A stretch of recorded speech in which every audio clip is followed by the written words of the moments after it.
مجھے اس پہ قطعی تعجب نہیں ہوتا کہ ہمارے ملک میں پڑھے لکھے لوگ خونی پیچش کا علاج تعویذ گنڈوں سے کرتے ہیں۔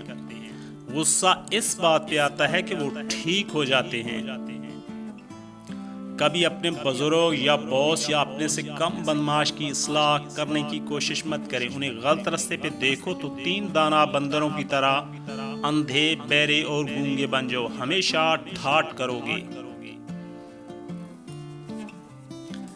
جب تک کلہ سر پہ ہے بندہ خود کو ننگا اور بے حیا محسوس نہیں کرتا۔ انگریز اسی لیے عورتوں کو دیکھ کے ہیڈ اتار لیتے ہیں۔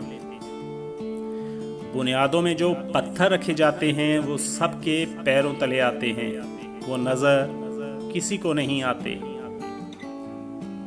لندن کے فلیٹوں کے زینے اتنے تنگ ہیں، آدمی خود کو زینے کے نقے میں پرو کر چڑھتا اور اترتا ہے، دوسرے کی گنجائش ہی نہیں ہوتی۔ اگر کوئی عورت نیچے آ رہی ہو اور اسی وقت مرد اوپر جا رہا ہو تو درمیان میں نکاح کے سوا کوئی مہذب صورت نظر نہیں آتی۔ میں تو ان لوگوں میں سے ہوں جو محض عیادت کے ڈر سے ہمیشہ تندرست رہنا چاہتے ہیں۔ جن لوگوں کے پاس آپ کو دینے کے لیے وقت ہی نہ ہو، ان کے پیچھے پیچھے اپنی محبت کا رونا روتے پھرنا بے معنی ہوتا ہے، کیونکہ بھیک میں ملے لمحوں کی توجہ کا اگر دل ایک بار عادی ہو جائے تو یاد رکھیے ساری زندگی یہی بھیک ہی ملتی ہے۔ انسان ایک معاشرتی حیوان ہے جو ہمیشہ فرعون والی زندگی اور موسیٰ والی عاقبت چاہتا ہے۔ زبان دراز لوگوں سے ڈرنے کا کوئی فائدہ نہیں، وہ تو بول بال کے اپنی بھڑاس نکال لیتے ہیں، لیکن ڈرو ان لوگوں سے جو سہ جاتے ہیں، کیونکہ وہ معاملہ اللہ کے سپرد کر دیتے ہیں۔ جہاں نا انصافی کی کوئی گنجائش نہیں، وہاں دیر ہے اندھیر نہیں۔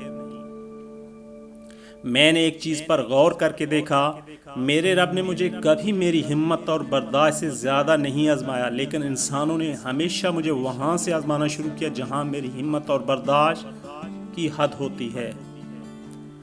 دوزخ میں گناہگار عورتوں کو ان کے اپنے پکائے ہوئے کھانے کو ملیں گے۔ گالی، گنتی، سرگوشی اور گندا لطیفہ۔ گالی، گنتی، سرگوشی اور گندا لطیفہ اپنی مادری زبان میں ہی مزہ دیتے ہیں۔ ایجاد اور اولاد کے لچھن پہلے سے ہی معلوم ہو جایا کرتے تو دنیا میں نہ کوئی بچہ ہونے دیتا نہ کوئی ایجاد۔ کچھ لوگ اتنے مذہبی ہوتے ہیں کہ جوتے کے انتخاب کے لیے بھی مسجد کا رخ کرتے ہیں۔ عام آدمی کی یہ بھی ایک پہچان ہے، اس کی زندگی میں 3 موقع ایسے آتے ہیں جب وہ تنہا سب کی نظروں کا مرکز ہوتا ہے: عقیقہ، نکاح، تدفین۔ آسمان کی چیل، چوکھٹ کی کیل اور کورٹ کے وکیل۔ آسمان کی چیل، چوکھٹ کی کیل اور کورٹ کے وکیل سے خدا بچائے، ننگا کر کے چھوڑتے ہیں۔